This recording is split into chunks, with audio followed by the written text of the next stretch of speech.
Hello everyone, a very good evening. Welcome to the marathon for our module C.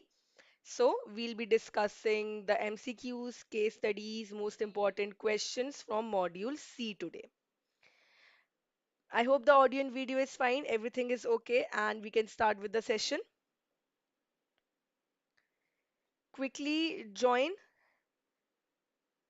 and share the video with others as well so that they can also join us in this class.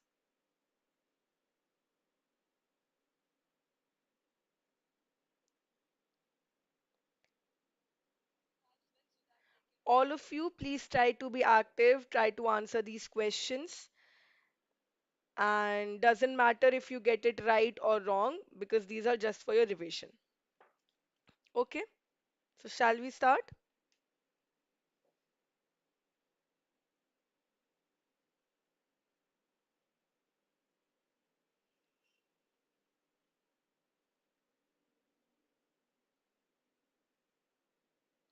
All right.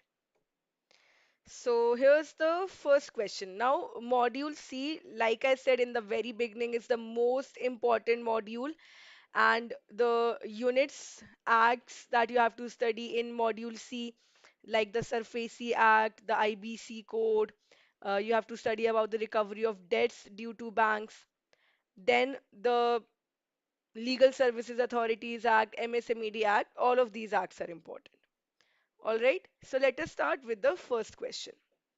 First, very basic question. Who is the appellate authority as defined in the Integrated Ombudsman Scheme of 2021? If we discuss about the Integrated Ombudsman Scheme, the earlier three schemes that were in existence, the Banking Ombudsman Scheme of 2006, the Ombudsman Scheme for NBFCs of 2018, and the Ombudsman Scheme for the Digital Transactions 2019. All of these have been merged into the single integrated scheme in 2021. So now the customers, wherever they face a deficiency of service, they need not identify under which scheme, under which ombudsman they have to file their complaint, right? So, who is the appellate authority under this integrated scheme? An advocate appointed by the complainant, a person appointed by the bank, the executive director in charge, or the ombudsman itself? Come on, answer this question. Appellate authority. Appellate authority. When will the appellate authority come into picture? Let's say a customer faces a deficiency in service. They make a complaint to the bank. The bank does not give a response within 30 days or the customer is not satisfied. They will take their complaint to the ombudsman. Now, the ombudsman will give their decision.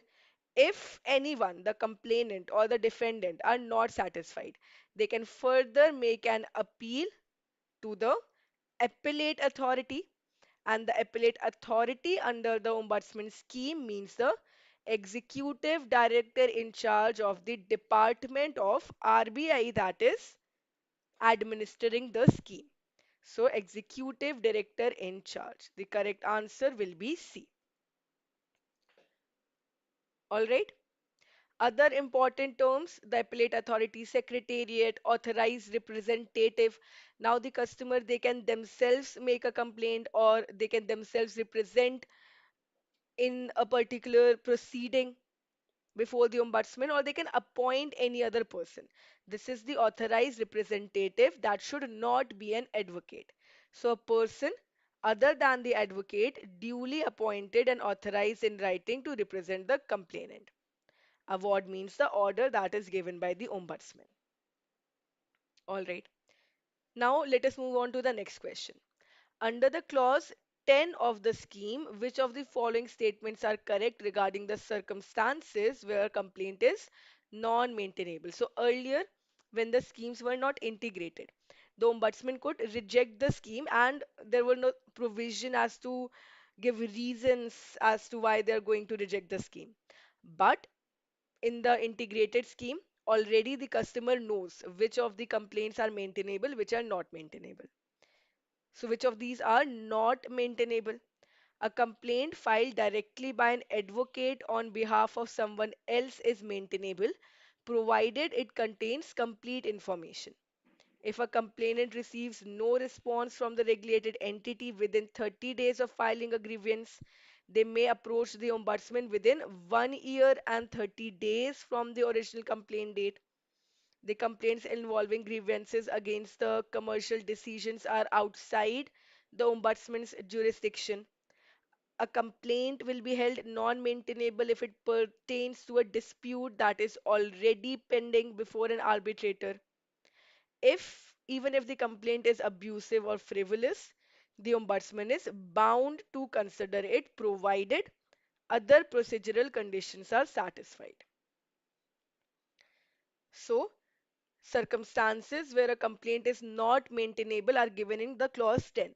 So, commercial judgment, dispute between a vendor and the regulated entity, grievances not directly addressed to the ombudsman, general grievances against the management, disputes in which the action is initiated by a regulated entity in compliance of a statutory order, services not within the regulatory purview of RBI, disputes between two regulated entities, and those involving the employer-employee relationship. So accordingly, the complaints that are not maintainable are A, D, and E only. A, D, and E. Why? Because we already said that an advocate cannot act as the authorized representative.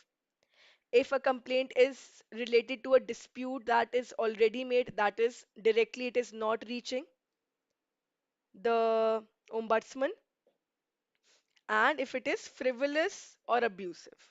So these will not be accepted by the ombudsman. All right. So the correct answer will be D.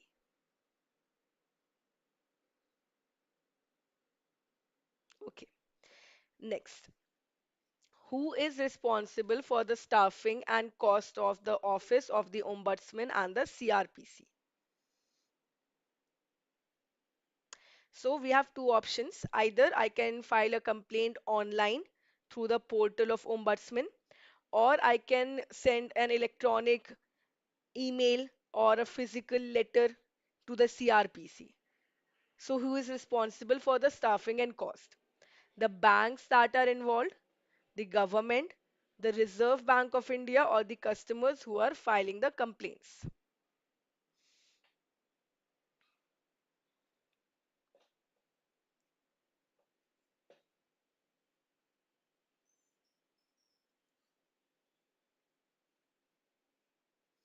So the RBI is going to appoint the ombudsman and the deputy ombudsman. RBI is also going to decide the location of the office and establish the CRPC, the Centralized Receipt and Processing Center. So the correct answer will be C, RBI. RBI is responsible for the cost of the office and the staffing of the ombudsman and CRPC. All right. So the correct answer is C. Please try to answer, those who are there on the YouTube live chat, please try to answer the questions. Okay, so here is a case study for you.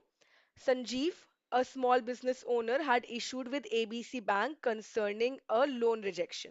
He filed a complaint with the ombudsman arguing that the bank's commercial judgment was unfair. However, ABC Bank defended its decision, stating that the loan rejection was based on the internal policy and risk evaluation. Meanwhile, Sanjeev had also filed a similar case in the court seeking the damages. Now, the ombudsman reviews the complaint and must decide whether the complaint is maintainable under clause 10. So, you need to answer why the complaint is likely to be rejected under the clause 10 by the ombudsman. Because the complaint challenges the commercial judgment of the bank, because ABC Bank failed to provide a written notice within 30 days, because the ombudsman must always entertain complaints related to loans, because the complaint was filed without legal representation. So, as we have already discussed, the complaints which are non-maintainable, which can be rejected by the ombudsman, one clause was that if it is related to a commercial judgment of the bank. So, very clearly, the case study says that Sanjeev argued that the bank's commercial judgment was unfair, and because of this reason, the loan was rejected. So, the correct answer will be A. All right, the correct answer will be A. Okay. Next, what is the maximum compensation amount that the ombudsman can award according to the clause 15.4? Now, when the ombudsman receives the complaint, they will send notices to the bank, the regulated entity. 15 days time or any extended or less time will be given to present the documents, furnish any information. Then proceedings will start. After hearing both the parties, the ombudsman will give an award. What will be the amount of this compensation? Rupees 20 lakh or the consequential loss suffered, whichever is lower. The total financial loss suffered by the complainant, rupees 10 lakhs or the amount involved in the dispute plus the consequential loss. So, what is the award that the ombudsman can give?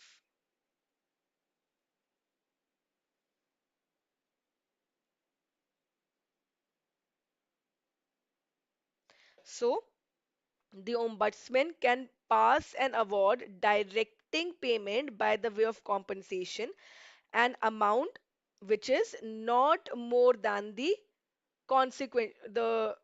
consequential loss suffered by the complainant, or rupees 20 lakhs, whichever is lower. So, yes, the correct answer will be A. Rupees 20 lakhs or the consequential loss suffered, whichever is lower, right?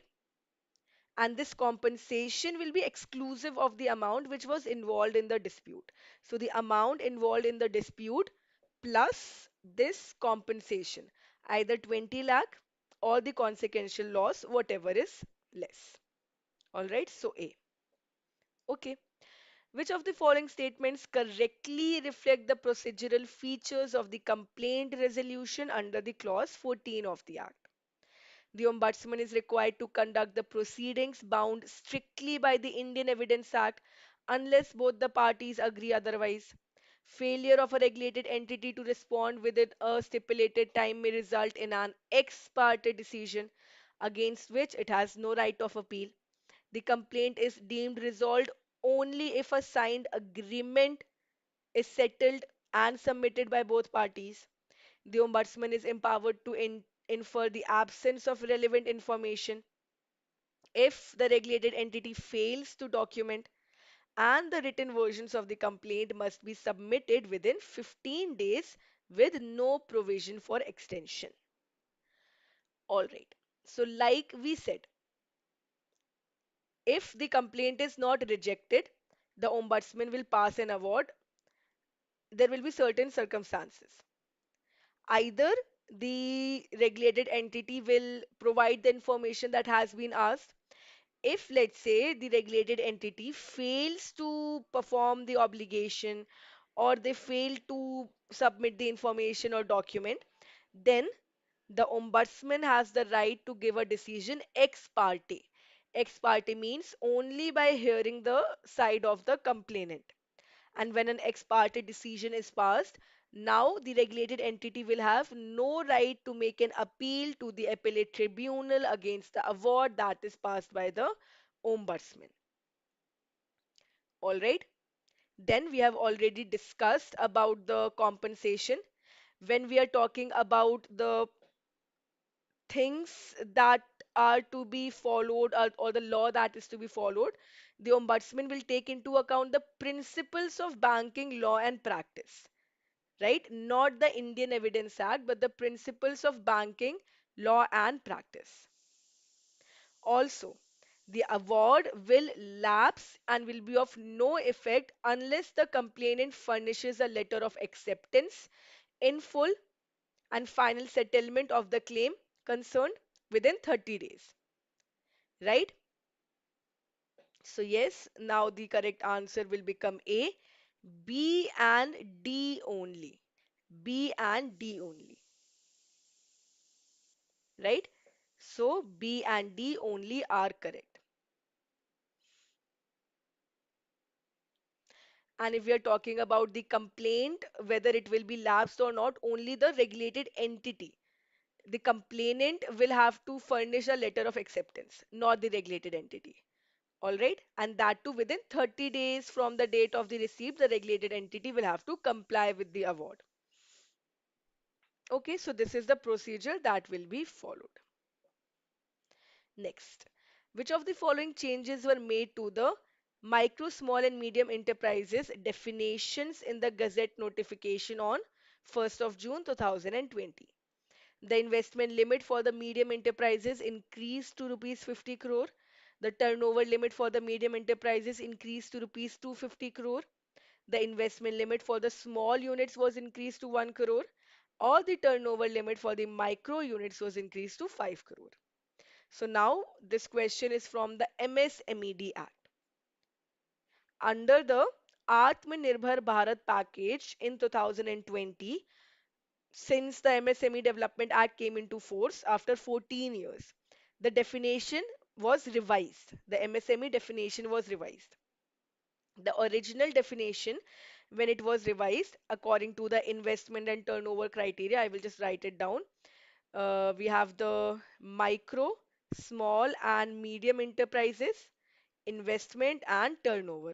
So the criteria was rupees 1 crore and rupees 5 crore. Then 10 crore for the small and turnover 50 crore. For the medium enterprises, 50 crore and 250 crore. All right. This was the revised classification. This was the revised classification. However, before this revised classification was given on 30th, 13th of May 2020, what was the earlier? The medium enterprises limit was kept as 20 crore and 100 crore. This was 20 crore and 100 crore. Later on 1st of June 2020, it was revised to 50 crore and 250 crore. Alright, so the correct answer will be A. The investment limit for the medium enterprises was increased from 20 crore to 50 crore, and the turnover limit for the medium enterprises was increased from 100 crore to 250 crore. So 1 and 2 only. Alright, 1 and 2 only. Clear?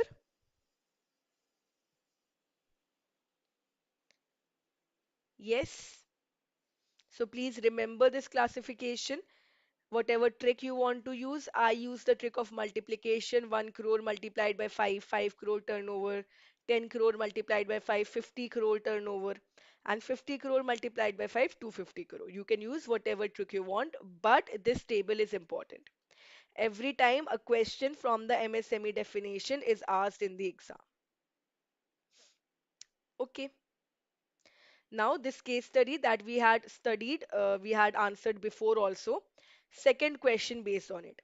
If Sanjeev never received a reply from the ABC Bank within 30 days, when is the latest possible date he can file his complaint to the Ombudsman? So when the within 30 days he has not received any response, when can he make a complaint to the Ombudsman? Beyond this time period, the complaint will not be accepted. So this is within 1 year and 30 days from his original complaint to the ABC Bank. Within 1 year and 30 days from his original complaint to the ABC Bank. All right. Okay. Next, under section 15:16 of the chapter 5 of the MSMED, which of the following statements are correct regarding the payment obligations and consequences for delay in transactions involving the MSME suppliers? So if you remember, we have studied about the appointed day, we have studied about the day of acceptance and the day of deemed acceptance, right? So the 16th day from the day of acceptance is the appointed day, the day immediately following 15 days after the day of acceptance or deemed acceptance, whatever the case may be. And then if there's an agreement between the buyer and the seller, within that agreement, if the buyer is not making the payment, they will be liable to pay a compound interest, or if there's no agreement, then 45 days clause is there. So now go through the statement. If no written agreement exists, the buyer must pay by the appointed day, which cannot exceed 45 days from the date of acceptance or deemed acceptance. Acceptance means when the buyer is receiving the delivery of the goods, right? And making no complaint. Okay. Otherwise, if they have made a complaint, so the day on which the complaint is resolved by the supplier, that is the day of acceptance. Day of deemed acceptance means where the buyer has accepted the goods and they have made no complaint, right? So that is the day of deemed acceptance. Then, even if the supplier has waived the interest contractually, Section 16 mandates liability for compound interest with monthly rest. Section 15 permits to agree in writing to extend the payment beyond 45 days, but mutual consent is recorded. The applicable interest rate for the delayed payment is three times the RBI's notified bank rate, overriding any lesser rate in the contract, and the trigger for the interest calculation solely depends on whether the buyer acknowledges the invoice regardless of any agreement. So answer this question. Which of these statements are correct? Which of these are the obligations and consequences for the delay in transactions?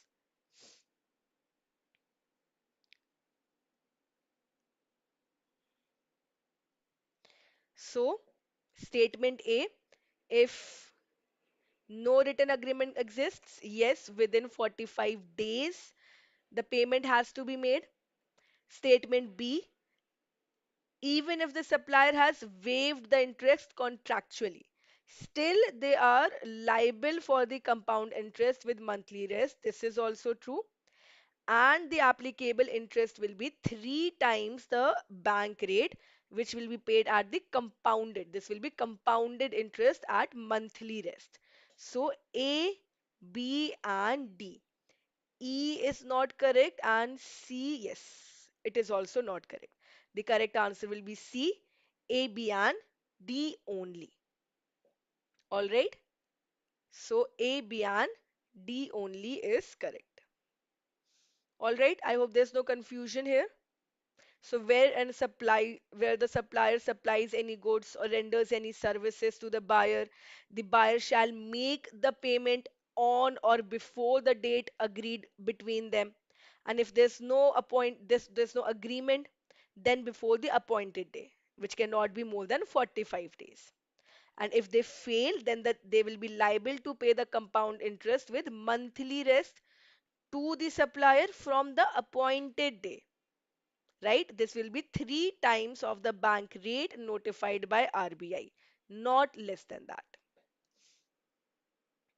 All right. Okay. Now, which of the following statements accurately reflect the statutory obligations and penalties imposed on buyers under the relevant provision? So, the buyers are required to make some disclosures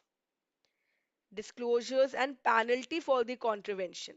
So any buyer who is required to get his annual accounts audited under the law is required to furnish some additional information in the annual financial statement. So now answer accordingly.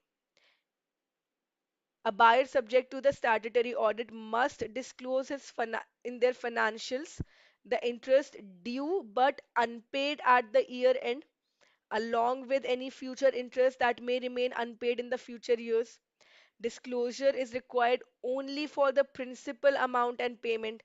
Interest related are optional. A buyer's first time failure attracts a minimum mandatory fine of rupees 1000. Delayed payments made during the year, even if settled before the appointed day, require disclosure. A buyer who contravenes is liable to a penalty of not less than 10,000 rupees, regardless whether the contravention was intentional or not. So, which of the following statements are correct about the buyer's responsibility on the disclosures and accordingly contravention on the disclosures, what penalty has to be paid? So, is statement A true? Yes. Let me just repeat once. So, the additional information that they need to give in their annual accounts, the principal amount and the interest due remaining unpaid to any supplier, the amount of interest that is paid by the buyer, that is the delayed interest, right? Amount of interest which is due and payable for the period of delay, which remains unpaid at the end of each accounting year, or it will remaining payable even in the succeeding years. All right, so statement A is correct. Then B is not correct because disclosure is required only for the principal. No. Interest disclosure is also required. C is also incorrect. The penalty in the case of first conviction, a fine which may extend to 1000 rupees, not exactly mandatory 1000. No. It can extend to 1000 rupees. Then D is correct and E is also true. All right, for second or subsequent conviction, fine which shall not be less than 1000, but it can be extended to 10,000 rupees. All right, so the correct answer becomes A, D, and E. Option A. All right, if you don't understand any statement, if you have confusion in any statement, please ask. I will repeat it again. All right, okay, let's move on to the next question. I know these questions are a bit lengthy and the statements it might take some time for you to understand the statement, but these type of questions are asked. The difficulty level is increasing by each exam cycle, so you need to have practice of these questions. And these are all conceptual based. You have already studied everything. So nothing to worry about. Okay, now moving on to the SARFAESI Act. Which of the following statements best describe the legal and the functional architecture of securitization in India under the SARFAESI regime? Securitization allows ARCs to acquire the financial assets, including the secured debts, and issue receipts to the investors. The process converts the illiquid banking assets to tradable instruments. Prior to SARFAESI, Indian law had no specific provision enabling the transfer of mortgaged backed securities. On acquisition, the ARC holds mere custodial rights and the originating bank remains liable for the risk and collection of the underlying debt. So, out of these statements, one statement you can very easily cancel out. That is the statement 4. Why? Because when the assets are transferred to the ARC, now the bank is discharged of their duty. ARC is going to make an immediate payment to the bank and bank will continue their business. Now the whole sole responsibility, liability is passed on to the ARC. And when you cancel out the statement 4, you are left with only one option, that is option C. 1, 2, and 3 only. So this question seems to be a bit lengthy, but it is a very simple question. These are very basic things about the SARFAESI Act. So statement 4 is incorrect. Why? Because once acquired, the ARC steps into the shoes of the lender and the transaction is without recourse to the originator. So if the ARC is not able to recover the dues, they cannot take recourse to the originator, that is the bank. All right, so statement 4 will be incorrect. Then, which of the following conditions must be mandatorily satisfied by a company before commencing securitization or asset reconstruction activities as an ARC? So, when any company wants to register themselves as an ARC, they have to file the registration to the RBI. What are the conditions that they need to fulfill? Submission of an application, this I've already told. Maintenance of the net owned funds not less than 2 crores or higher as notified by RBI, holding of equity shares by at least one scheduled commercial bank, clearance of at least one successful acquisition proposal before applying for registration. So, what will be the correct answer here? What are the requirements to be established as an ARC? One is true, they need to apply to the RBI. Second is also true, maintenance of the net owned funds not less than 2 crore. But holding of equity shares by one scheduled bank, or they have showed at least one successful acquisition, these statements are not statutory requirements. All right, so only 1 and 2 will be correct. All right, 1 and 2. Why 4 is incorrect? Because they should be first registered with RBI. If they have not gotten the registration, how can they show any successful acquisition? Right? So 1 and 2 are the correct conditions. Then RBI will give the registration certificate, the date on which the registration is given, the conditions subject to which the ARC will continue, the securities if required, any fees if required to be paid, all of these things will be mentioned. The conditions subject to which it will continue, if contravened, it can lead to cancellation. All right. Which of the following statements correctly reflects the statutory implications of not giving or giving notice of asset acquisition by the ARC? So when the ARC is acquiring the asset, do they need to give a notice to the borrower, to the ROC, to the SARSAI? Regarding this, you need to answer. So, if notice of acquisition is given to the obliger, future payments must be made directly to the ARC. If the obliger is a company, filing notice to the ROC is always mandatory. Where the notice is given, any amounts paid to the originating bank must be held in trust and forwarded to the ARC. Giving notice to the obliger is a statutory precondition for enforceability. So, foremost that you need to remember, giving of the notice is not a precondition. It is not mandatory, it is optional. But if the notice is given to the obliger, then it becomes mandatory that the notice should be given to the ROC as well. Otherwise, not. So, one is correct if notice of acquisition is given. Now, the obliger will make future payments to the ARC only. If the notice is not given, then the obliger is making any payment to the originating bank. The originating bank will have no right over it. They will have to forward it to the ARC. All right, so the correct answer becomes B, 1 and 3 only. Statement 2 is incorrect because it is not compulsory to file the notice with the ROC. Only if the obliger is given a notice, then it will also be sent to the ROC. All right. So statement 2 is incorrect. Statement 4 is incorrect. Right?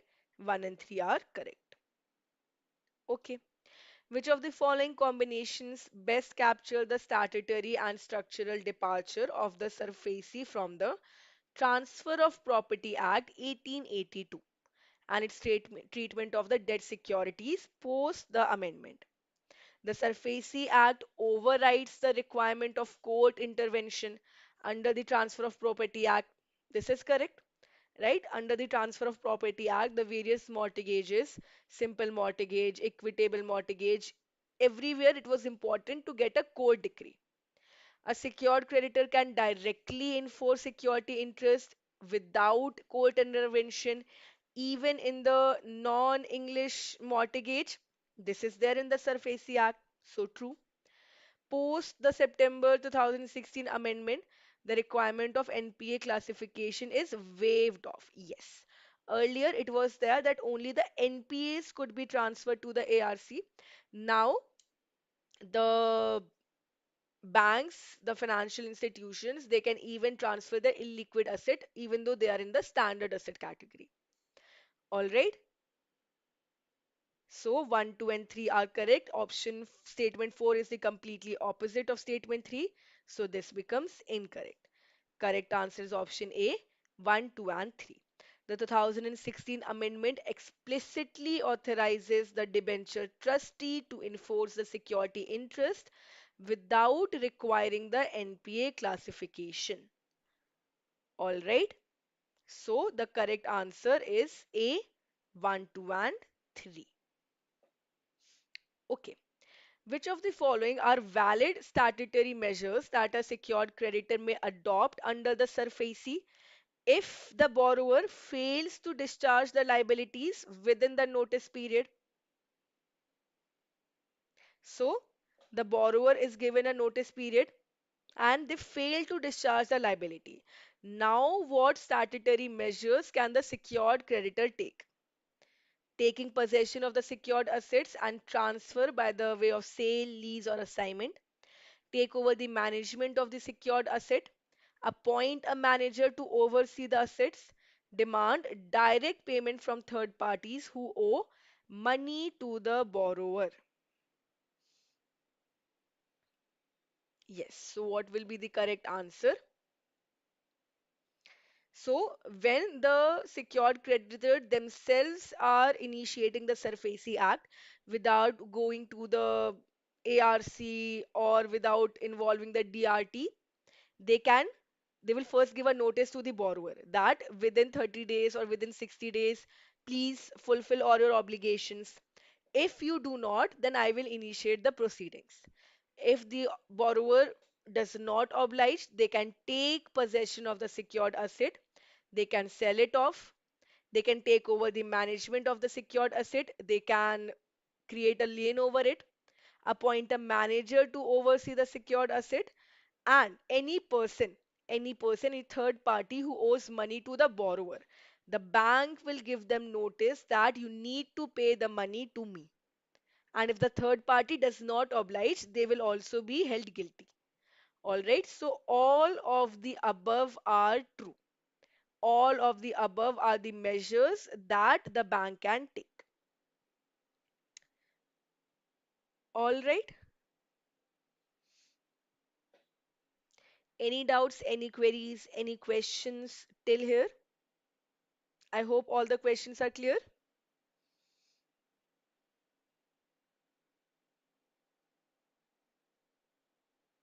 Okay,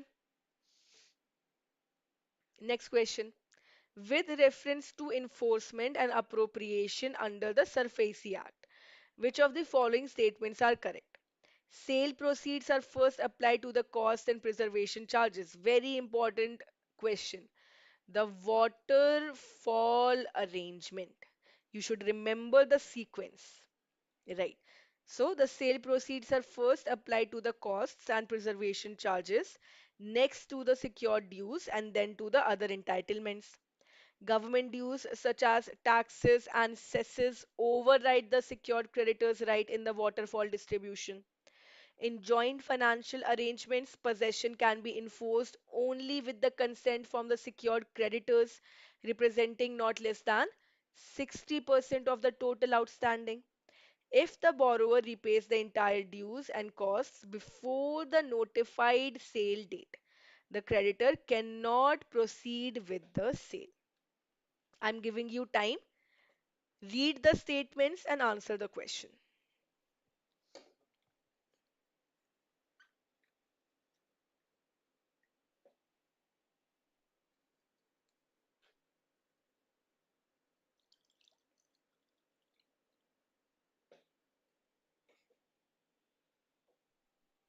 So, what will be the correct answer? 1, 2, and 3, 1, 3, and 4, 2, 3, and 4, or all the above statements are true.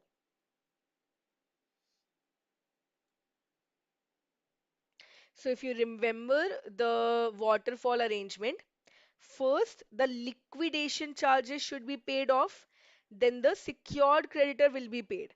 Then will come the workmen due, the other employees, the government dues come on the fifth or sixth number. So the second statement which says that the government dues they override the secured creditors' rights, this is incorrect. No, not D. The correct answer will be B, 1, 3, and 4. The secured creditor will have priority over the government charges, over the unsecured creditor, over the preferential shares, everyone. All right. So the second statement is incorrect. Rest all are true. 1, 3, and 4 will be the correct answer. All right.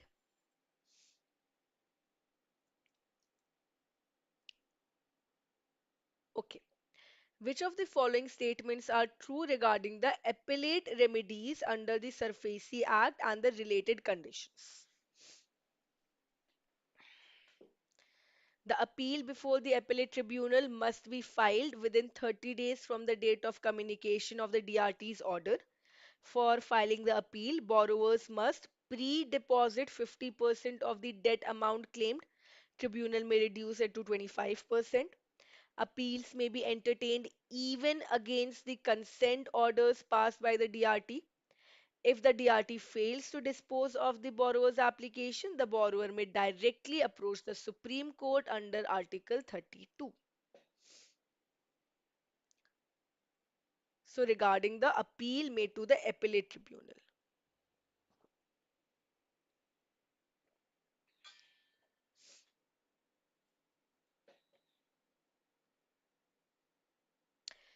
So, we have the DRT and the DRAT. DRT has the original jurisdiction, DRAT has the appellate jurisdiction. To make an appeal to the DRT, there's no requirement of any deposit, but against the decision taken by the DRT, against the order of the DRT, if you want to make any appeal to the DRAT, first the borrower must pre-deposit 50% of the amount, right? And this should be done within 30 days. Okay, so 1 and 2 are correct. 3 is not correct because if the order is passed by the DRT with the consent of both the parties, then the appeal cannot be made to the appellate tribunal. And if the DRT fails to dispose the borrower's application within 60 days, they cannot approach the Supreme Court. The Supreme Court or any High Court can be approached only in the question of law or where writ jurisdiction is involved. Otherwise, there's no power given to the High Court or Supreme Court. Alright, so the only correct statements are 1 and 2. So the answer is C. 1 and 2. Alright, remedy lies with the appellate tribunal, not direct access to the Supreme Court. Okay. Which of the following correctly captures the updated penalty and adjudication process under the SARFAESI post the 2016 amendment? RBI may directly impose penalties up to rupees 5 lakhs for the non-compliance of its directions. The adjudicating authority designated by RBI may impose a penalty up to 1 crore or twice the quantifiable amount, whichever is higher. A reasonable opportunity of hearing must be given by the adjudicating authority. A penalty If it is not paid within 30 days, the adjudicating authority must immediately initiate the criminal proceedings.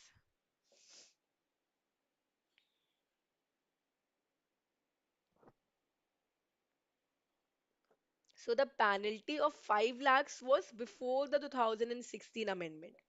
It is no longer true. So first statement is incorrect. Then fourth statement, if the penalty is not paid, criminal proceedings cannot be initiated. What action can the adjudicating authority takes?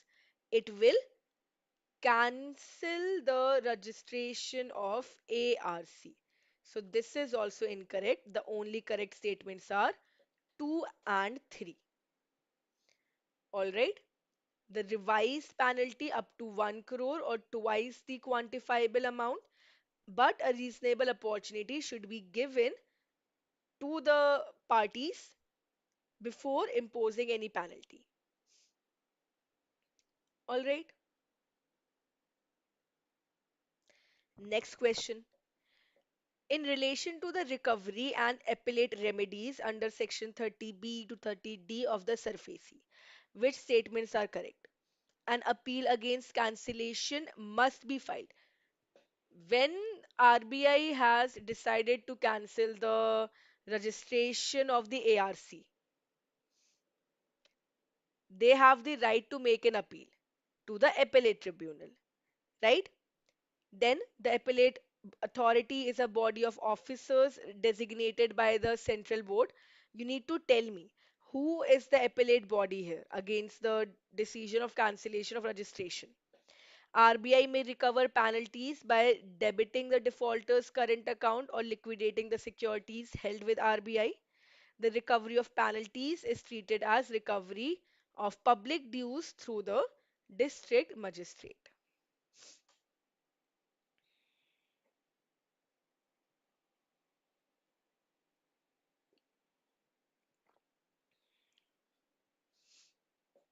Yes. So statement 1 is correct. An appeal against the cancellation of registration must be filed within 30 days and it can be extended by the appellate authority if they have sufficient cause. The appellate authority is correct. It is a body of officers which is designated by the Central Board of RBI, and the RBI may also recover the dues from the defaulter's current account. Defaulter is the ARC. But the recovery of penalties is not treated as a recovery of public dues through the district magistrate. Rather, it is treated as a penalties are enforced via the principal civil court, not through the executive magistrate. All right, so these are treated as dues recovering through the principal civil court. So 1, 2, and 3 are correct. No, not C. Fourth statement is incorrect. The penalties are enforced by the principal civil court, not through the executive magistrate. Right? Because the government here has no rule, right? The judiciary has the rule. Okay. So 1, 2, and 3. All right. So here's a case study. Mehra Industries, a small manufacturing firm, supplies raw material to Omega Private Limited under a formal contract, agreeing that the payment will be made within 40 days of delivery. However, Omega Private Limited fails to pay within the agreed time frame, prompting Mehra Industries to demand compensation. As per Section 16, Mehra Industries now seeks interest at 3 times the RBI's bank rate. Meanwhile, Omega Private Limited argues that the internal policy allows them to up to 60 days of payment, despite the contract specifically saying 40 days as the appointed date. So, why is Omega Private Limited argument incorrect? The Because the company must follow its internal policy over statutory requirements, because the payment terms cannot exceed 45 days from acceptance even with a contract, because the delayed payments are exempt from the legal penalties because the MSMEs cannot demand payment within a fixed time frame.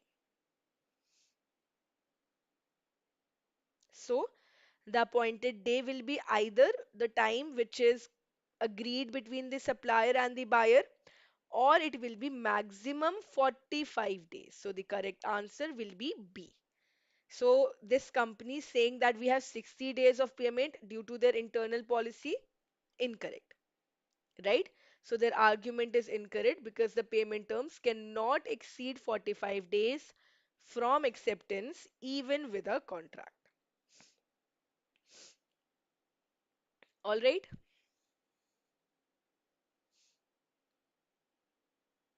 Okay. Which of the following statements correctly relate to the powers of the central government under Section 31A of the SURFACE Act? The central government, by notification, may exclude certain provisions of the Act from applying to a specified classes of financial institutions. Every draft notification under Section 31A must be laid before both the Houses of Parliament for a total of 30 days. Once Parliament disapproves a draft notification, the central government may still enforce it, and the notifications issued must be promptly laid before each house after being issued. A very simple question. I think you can easily answer it. Even if we are not talking about the SURFACE Act, any act, if it is to be amended, first it is to be laid before both the houses of the parliament. The members of the parliament of both the houses, they are going to discuss, they are going to accept it, or they are going to recommend some modifications. Accordingly, it will be sent to the other house for 30 days. The other house is going to discuss over it. If, however, the parliament is rejecting the draft notification, then the government cannot enforce it. All right. So the statement 3 will be incorrect. 1, 2, and 4 are correct. All right. If both the houses disapprove the notification, it cannot be issued. If both the houses suggest modification, it can be issued only in the modified form that are agreed upon by both. All right. We have some more questions related to the SURFACE Act. So, according to the section 26C of the SURFACE Act, what is the effect of registration of a security interest or attachment with the central registry? So, the SURSI, which is the central registry, is established by the SURFACE Act, and the charge needs to be registered to the SURSI. So, what is the impact? It amounts to a constructive public notice from the time and date of filing. Any subsequent transfer or charge over the asset is deemed subject to the earlier registered interest. A borrower's sale of such asset in the ordinary course of business is void, and the registered attachment order takes precedence over the unregistered security interest regardless of the actual possession. So when a charge is registered with the ROC, it is deemed to be a public notice that everyone involved, every financial creditor will know that this charge has been created. So, one is true. Any subsequent charge will be considered inferior. All right. So, between two registered charges, one that was created before, executed before, will have priority. Two is also correct. However, if the borrower is selling their assets before registration, that is not considered void. If they're selling the asset after the registration, then it will become void. But the statement clearly says even if it precedes the registration. So 3 is incorrect and 4 is correct, right? So the correct answer will be 1, 2, and 4, option B. Right? So we already know about the priority of charges. Between one registered and another unregistered, the registered one will have priority. Between two registered charges, the one which is executed before will have priority, right? So this is the impact of registering the charge with the central registry, the CERSAI. So 1, 2, and 4. Okay. Now, which of the following combinations accurately reflect the structural and qualification requirements of the DR80 chairperson? So now we are talking about the Recovery of Debts Due to Banks Act, the RDB Act, which is also known as the DRT Act sometimes. So the appellate tribunal comprises multiple judicial members and is headed by a chief chairperson. A person who has held office as the presiding officer of a DRT at least 3 years may qualify as the chairperson. The central government may notify the chairperson of one appellate tribunal to discharge the functions of another. And the maximum age of the chairperson for retirement is 65 years. So, when we are talking about the qualification of the chairperson of the DRT, they should be eligible or they should be qualified to be a judge of the High Court. First point. Second point, when we are talking about the other qualification, so they should have been, I will just write it down for you. So, judge of High Court should be their qualification. Then they have been a member of the Indian Legal Services for at least 3 years, or they have acted in the position of a presiding officer of the DRT for 3 years. So this is compulsory, and out of these two, any one may be true, right? Who appoints the chairperson? The central government. The central government also has the power to authorize them to discharge the function of another chairperson of another appellate tribunal. They will notify this in the official gazette.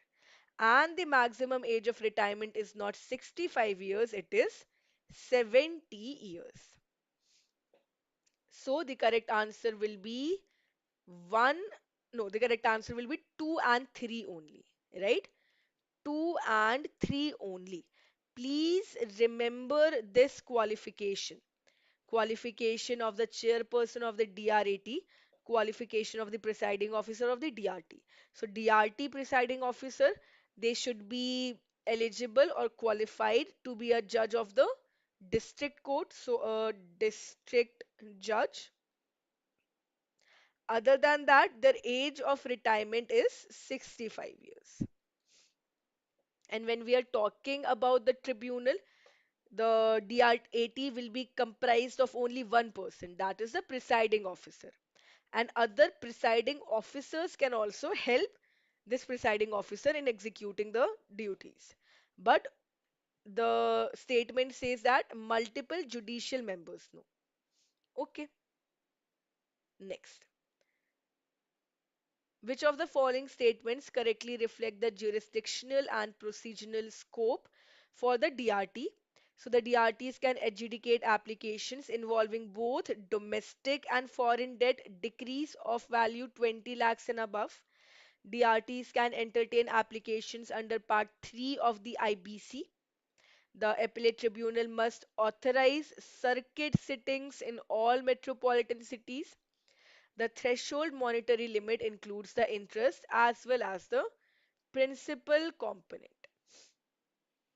So, if you remember the Harshad Rai Odhavji Modi case, what happened here? This case decided that the DRTs can deal with the cases of foreign decrees as well. So, first statement is true. Then, the DRTs can also entertain applications under the IBC code. That is also true. But the statement 3 says that the appellate tribunal must authorize circuit sittings. This is not true. Not in the metropolitan areas, but in all district headquarters. Not just the metropolitan cities, but the statute mandates the circuit sittings at all the district headquarters. So third statement is incorrect.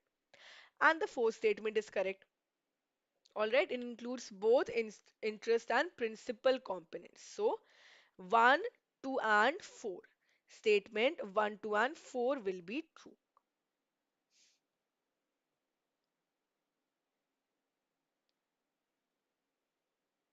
All right. Okay. Now, the same case study, a different question based on it. If Omega Private Limited had paid Mehra Industries after 50 days, how would the interest calculation change? So, what happened in this scenario? The buyer, according to the day of appointment, appointed day, they did not pay the agreed amount to the supplier, right? So, if they have paid after 50 days, how do we calculate the interest? Interest occurs from 41st day compounded monthly. Interest starts only after 45 days since it is the statutory deadline. Keep in mind, the contract said that the payment will be made within 40 days of delivery. The interest is waived because the payment is made within 60 days, which is the internal policy, and the interest starts from the date of contract signing. So if they are making the payment after 50 days, will the interest be charged after 60 days, after 45 days, um, from the contract signing date, or from the 41st day itself, because the contract mentioned 40 days to the day of appointment? I'm waiting for your answer. What will be the correct answer?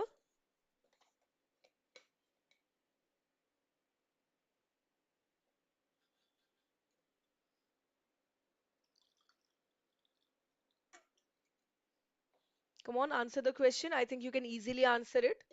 We have already discussed it. When a date of payment is mentioned in the contract, the supplier has to oblige with it. And since it was 40 days, so the interest occurs from the 41st day compounded monthly. So 3 times the bank rate compounded at monthly rests. Yes, the correct answer is A. All right. Okay. Next. Which of the following statements accurately reflect the appellate mechanism under the DRT Act, under the Recovery of Debts Due to Banks Act? No appeal can be filed before the DRAT against an order passed by the tribunal with consent of parties. I want you to answer this question. Read the statements with me and you can answer the question. So the DRT may entertain an appeal filed beyond 30 days if it is satisfied with the explanation for delay. Once a civil case is transferred to the DRT, an appeal against the tribunal may be filed under the Civil Procedure Code. The DRAT orders are final and cannot be challenged under any provision of the Constitution. Which statements will be correct? Which statements will be correct?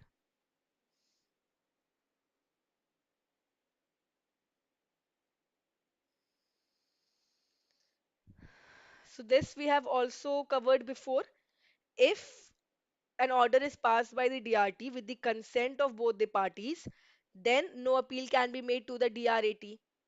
The appeal is to be made within 30 days, but the DRT can give more days if they are satisfied with the reason for delay. And once a civil case is transferred to the DRT, now the civil court will have no jurisdiction. So statement 3 will be incorrect and statement 4 is also incorrect because although the decision of the appellate authority is final, still the writ jurisdiction can be utilized by the Supreme Court.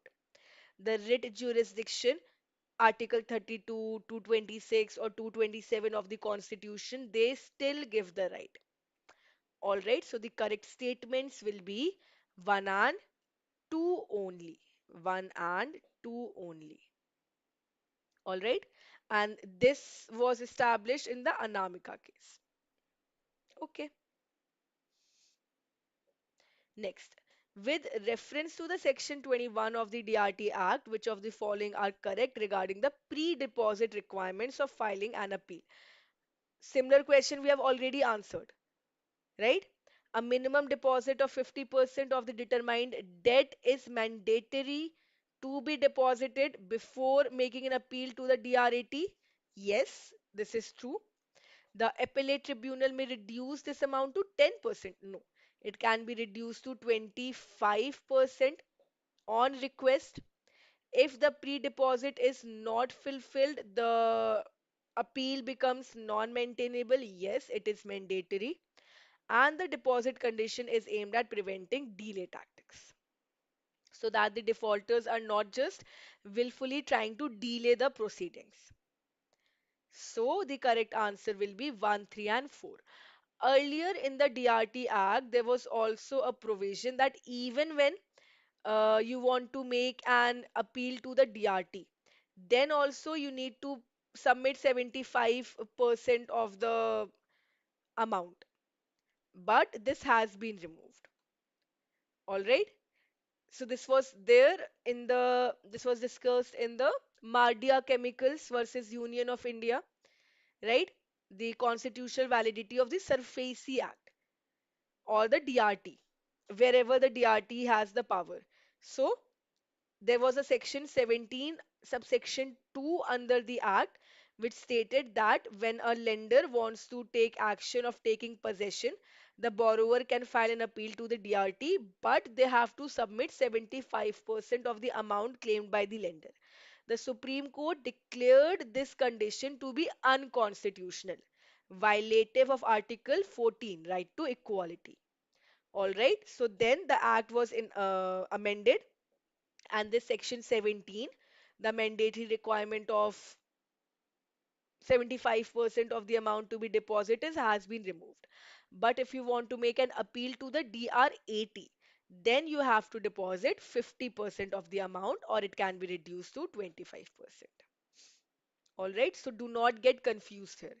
The 75% clause has been declared unconstitutional, but the 50% deposit clause still exists, and it is also important. Okay. Which of the following best distinguishes between the insolvency and bankruptcy under Indian law?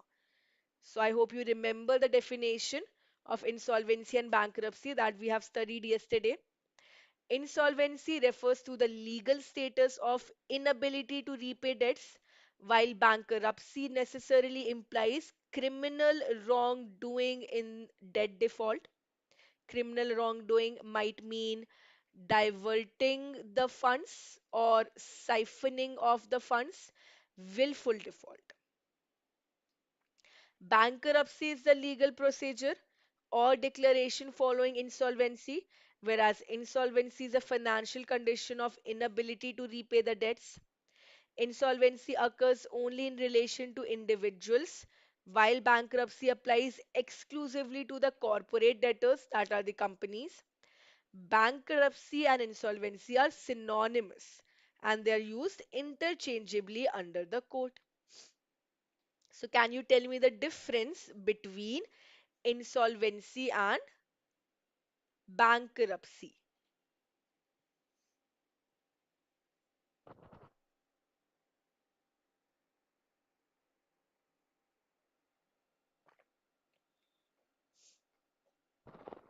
Do you remember the definitions?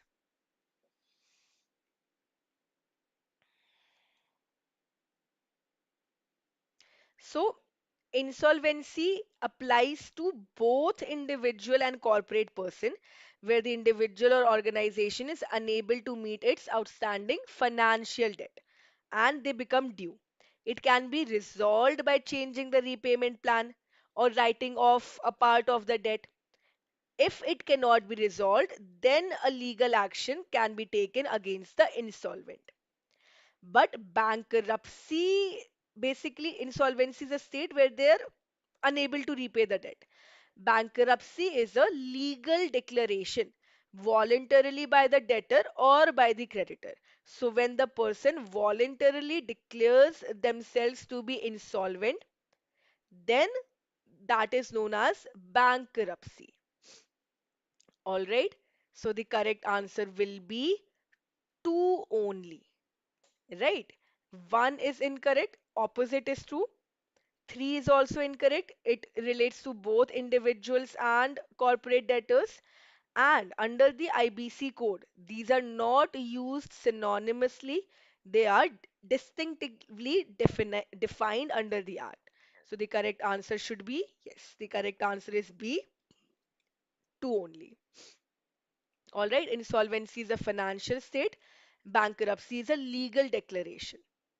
When the person or the creditor they themselves go to the court and declare that yes, I am an insolvent, I cannot pay my debt. Other three statements are incorrect. All right. Okay. Next. Which of the following combinations correctly matches the terms to their definitions under the code? You need to decide the definitions, the explanations that are given are correct or not. Financial creditor is a person to whom a debt arising out of a provision of goods or services is owed. Operational creditor is a person to whom the debt arises from employment services or government dues. Corporate debtor, a person to whom the financial debt is owed by any person.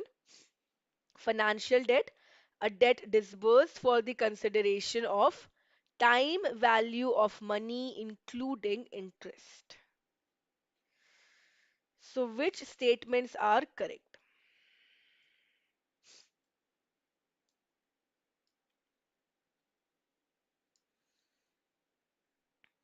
The first statement is incorrect because this definition that is given is not of the financial creditor, it is of the operational creditor. Operational creditor, where the debt that is owed is related to a good or service or employment or government dues. Right? So one is incorrect, second becomes true, third is also incorrect. Corporate debtor is the one who owes the debt. Right? The corporate debtor here, the definition which is given is a company to whom a financial debt is owed. No. Corporate debtor means the corporate person who owes a debt to the creditor. And financial debt definition is true. It is a debt disbursed for the time value of money. So the correct answer becomes D, 2 and 4 only. All right, 2 and 4 only will be correct. Option D.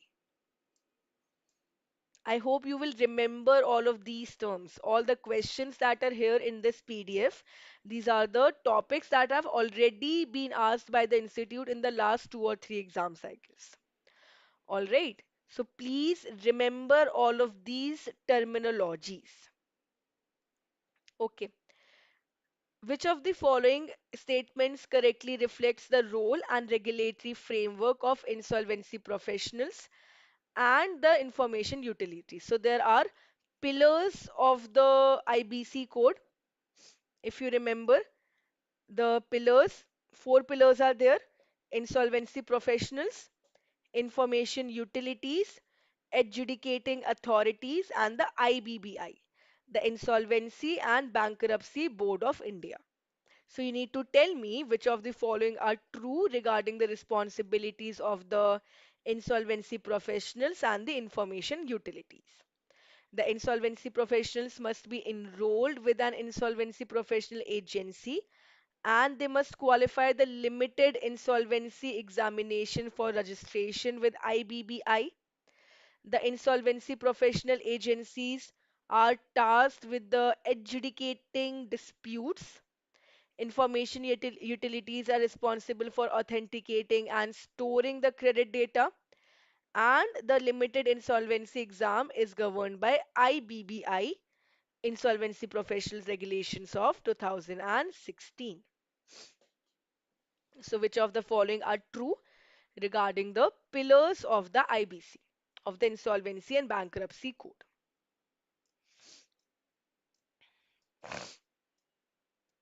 So first statement is correct. To act as the insolvency resolution professionals. Basically, they assist in the completion of the insolvency resolution, the liquidation, and bankruptcy proceedings. These are regulated persons, means they have to be registered with RBI as insolvency professional, not RBI, IBBI. The fourth pillar, that is the Insolvency and Bankruptcy Board of India. They should also have qualified this examination, the limited insolvency examination, right? So first statement is correct. Then the second statement is incorrect. They are not given the adjudicating authority. They only help in carrying out the CIRP. They are not tasked with the adjudicating disputes. Statement 3 is correct. Information utilities.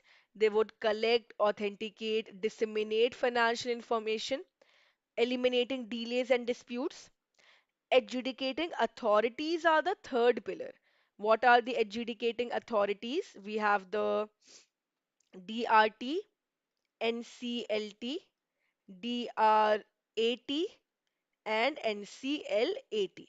So DRTs are going to hear the cases for the insolvency proceedings related to the individuals and partnership firms. NCLT will deal with the cases related to the insolvency proceedings of the corporate persons and the limited liability entities. DRAT and NCLT are the appellate authorities. Within 30 days and within 45 days, the time period is given. All right. So, apart from second statement, all the others are true. All right. So, the correct answer will be option C, 1, 3, and 4. The adjudicating authorities are the third pillar. Third pillar. All right. Okay. Secure ARC Limited is an asset reconstruction company. They acquire the distressed financial assets from multiple banks and issue security receipts to the institutional buyers. A group of qualified buyers collectively owns 80% of the total security receipts. However, due to non-realization of the certain financial assets, these buyers decide to invoke their rights and call a meeting to determine the further actions.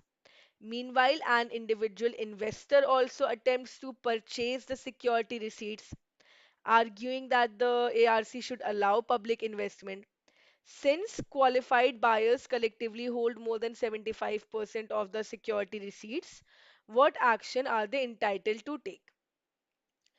Option A, transfer their security receipts to the individual investors. B, liquidate the secure ARC Limited without court approval. C, call a meeting and pass binding resolutions on the ARC's financial assets. Or D, force the ARC to invest in additional distressed assets. So these individual investors, they also want to invest in the security receipts. Can these qualified buyers take a decision in this regard or not?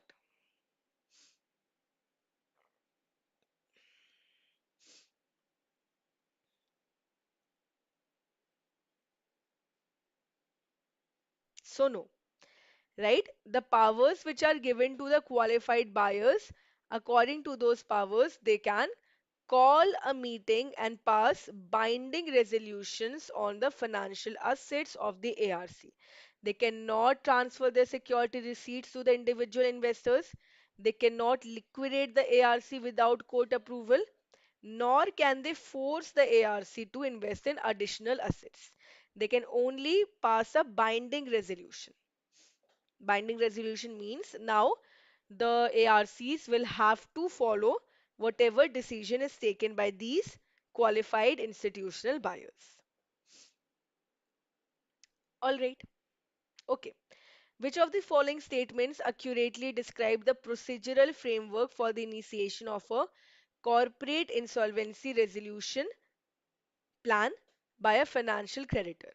A financial creditor may file an application for the initiation of the plan even in respect of a default owed to another financial creditor.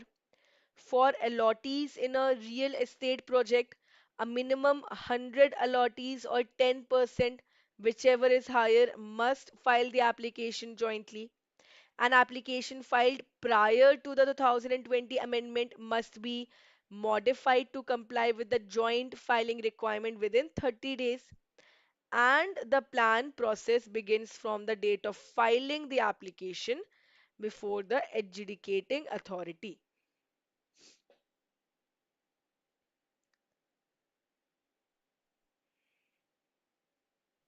So the section 7 subsection 1 says that any financial creditor, the default may be in respect of any financial creditor, and any financial creditor can file an application. So first statement is true. However, the threshold limit is 100 allottees or 10% of the total allottees, whichever is less, not high, whichever is less. So this statement is incorrect. Then the third statement is true. It should be modified within 30 days. But fourth statement, the CIRP begins on the admission of the application when it is accepted by the adjudicating authority, not from the date of filing. So only statement 1 and 3 are correct. So first option. All right. The first option, only 1 and 3 statements are correct. All right. And all of these explanations are given. Okay. Which of the following statements regarding the inclusion and exclusion from the committee of creditors is or are correct? A financial creditor that is a related party to the corporate debtor can never be included in the committee of creditors or vote regardless of regulation or conversion conditions. A financial creditor who is also an operational creditor will have a dual identity and they will have voting rights only in respect of the financial debt. If an operational debt is assigned to a financial creditor, such creditor will still be treated as an operational creditor, and an authorized representative must always be granted voting rights in the COC.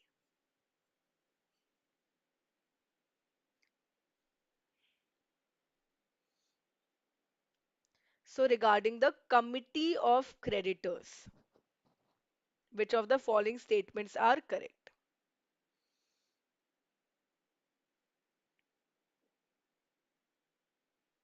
So, the interim resolution professional is going to constitute a committee of the creditors. It will comprise of all the financial creditors of the corporate debtor, right? But if it is a related party of the corporate debtor, they will have no right of representation, participation, or voting in a meeting. But this provision will not apply to a financial creditor that is regulated by a financial sector regulator or solely on the account of conversion or substitution. They have become related to the corporate debtor. So the first statement becomes incorrect, right? Because if they are a regulator or they have just because of conversion become related to the corporate debtor, they will be allowed to be included in the COC. Then, if let's say a corporate debtor owes financial debts to two or more persons in a consortium, then each of them will be allowed to be a part.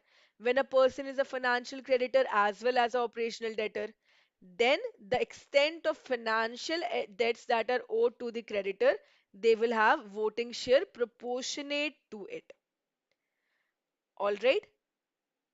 So this statement will become true. Then, what else? If an operational debt is assigned, so this statement is also true. If an operational debt is assigned to them, then they will be treated as an operational creditor only for the particular assigned debt. But statement 4 will be incorrect. The authorized representatives cannot vote if the financial creditor is a related party. Okay, so the correct answer will be 2 and 3 only. Option D. 2 and 3 only. These two statements are correct. Is this clear? All of the provisions related to the committee of creditors, the powers that are given to the committee of creditors, I hope you remember. They will appoint the resolution professional. They can, by a majority of decision, give directions to the ARC, whatever. Okay, all right. Karan, a businessman, has pledged his commercial property as security for a loan from XYZ Bank. After defaulting on the repayments, the bank initiated proceedings under the SARFAESI Act and took possession of the property. However, Karan claims that the possession was taken unlawfully without proper notice and files an application before the DRT.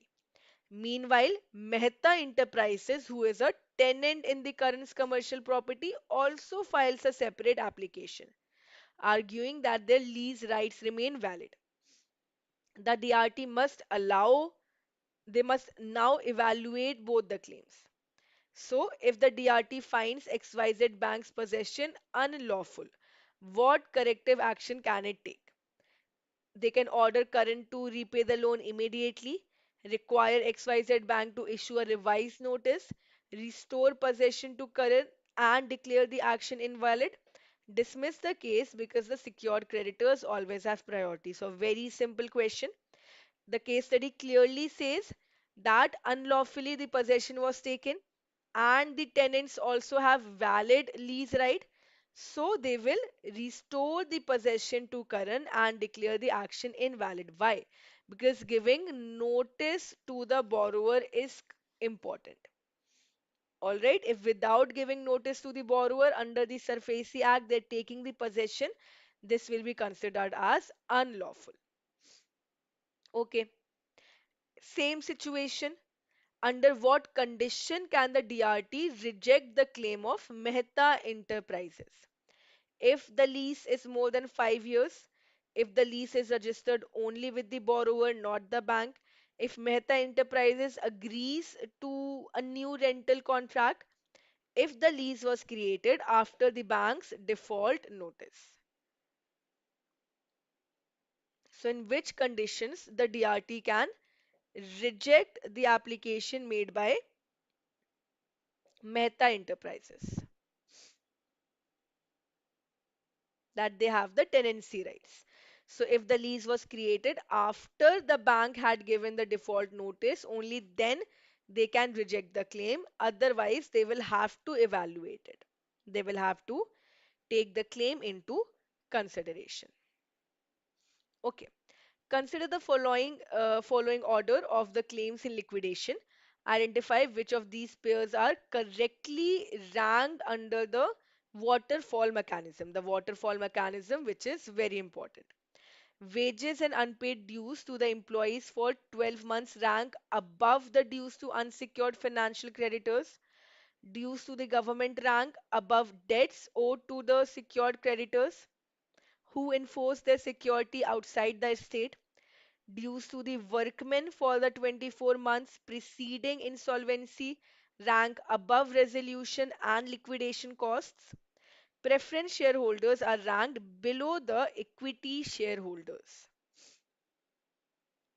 So, do you remember the waterfall arrangement?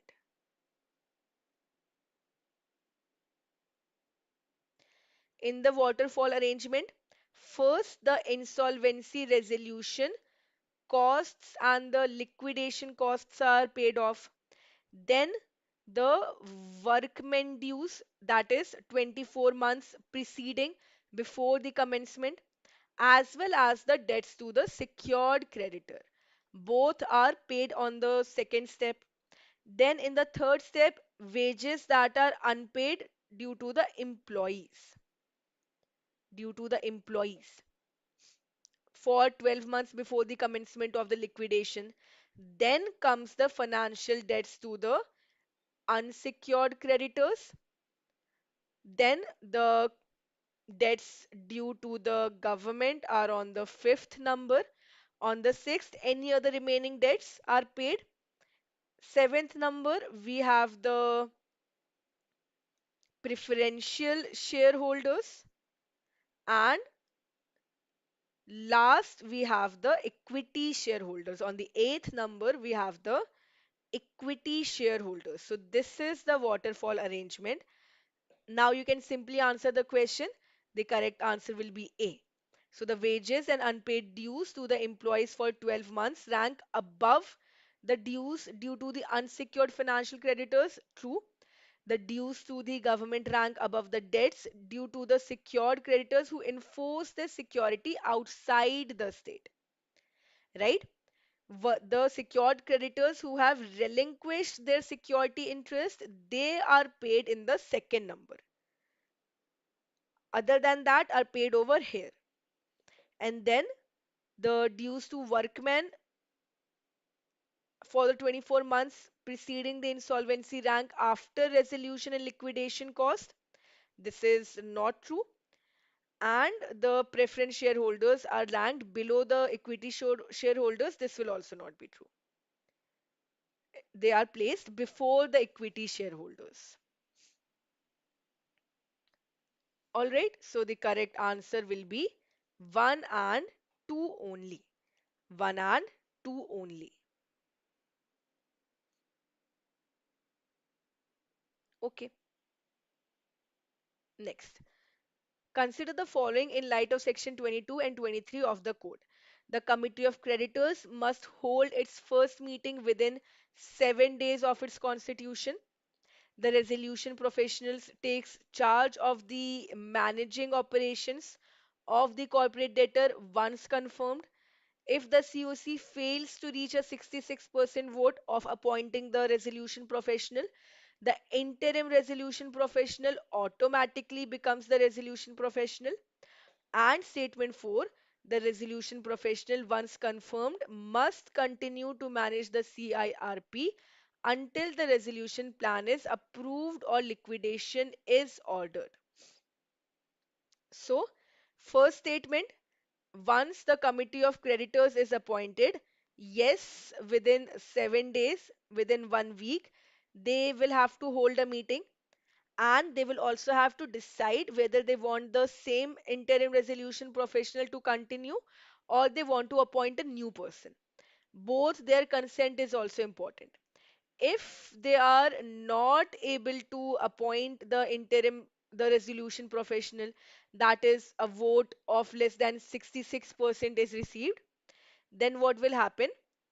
This case will now be taken by the adjudicating authority, right? The application before the adjudicating authority, and now the adjudicating authority will send this application to the board for its confirmation and make the appointment after the confirmation by the board, the IBBI. All right, so the correct answer will be C. 1 is true, 2 is true, and 4 is true. All right, 1, 2, and 4. Third statement is incorrect.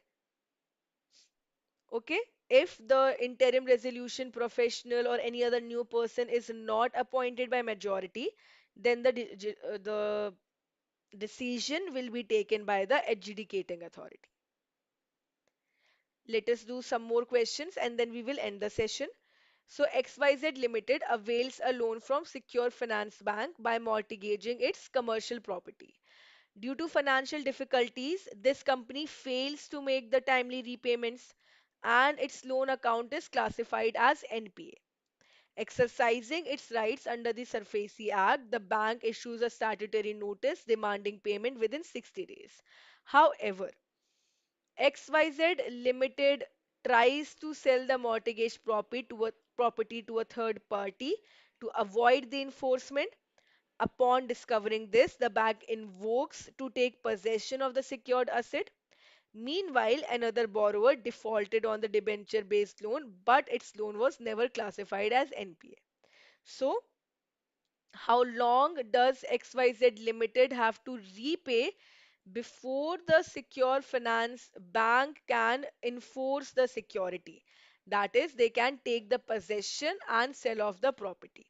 So within 60 days from the date of statutory notice, 30 days from the date of the loan classification as NPA, 90 days from the first default, or no time is fixed and the enforcement is immediate. So, very clearly, the law says that 60 days notice should be given. Within 60 days, if the company makes the payment, then the bank cannot initiate the proceeding. So, the correct answer will be A. All right, 60 days from the date of the statutory notice that is sent to the borrower. Now we come to the Bankers Books Evidence Act. With reference to the evidentiary value of entries in the Bankers Book and relevant case law, consider the following statements. A certified copy of an entry is admissible as evidence equal in force to the original entry itself. Each certified copy is sufficient by itself to fasten the civil liability of a person, even if the entry is disputed. If the entries are accepted by the party concerned, no further proof of actual payment is required. And the decision in the Chandrahar Goswami versus Guwahati Bank Limited clarifies that entries alone do not suffice unless corroborated. So, regarding the Bankers Books Evidence Act, which allows that banks, rather than giving the original documents, the copies of the document can be given.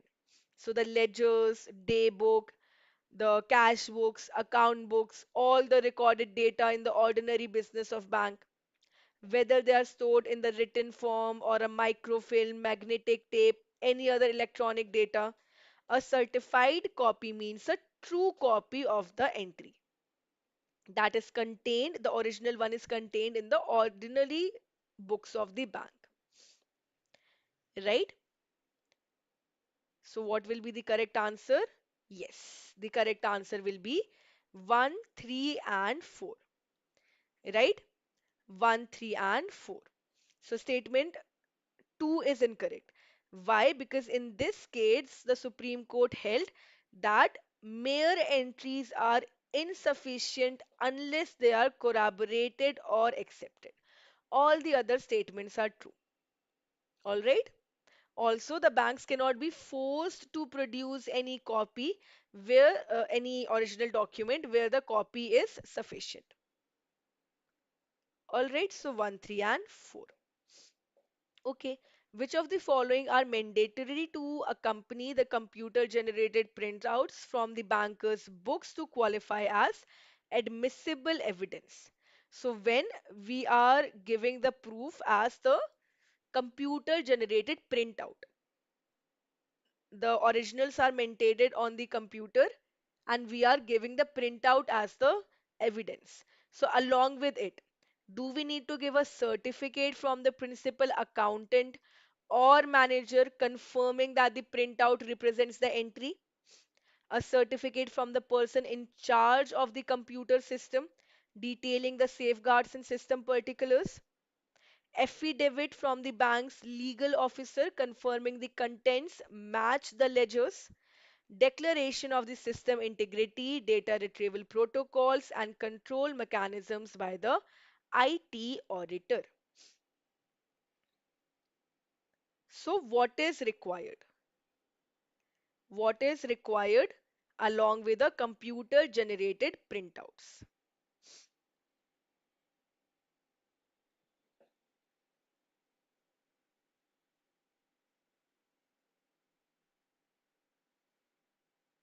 So, when the books are not handwritten and copies are taken by the way of printout, a certificate by the principal accountant or the manager that it is a true copy, then a certificate by a person in charge of the computer system so that they can certify the safeguards have been taken, to prevent any unauthorized change of data, the safeguards available to retrieve the data that is lost is also there, the manner in which the data is transferred, the mode of verification, the mode of identification, arrangement for storage and custody, all of these things should be maintained.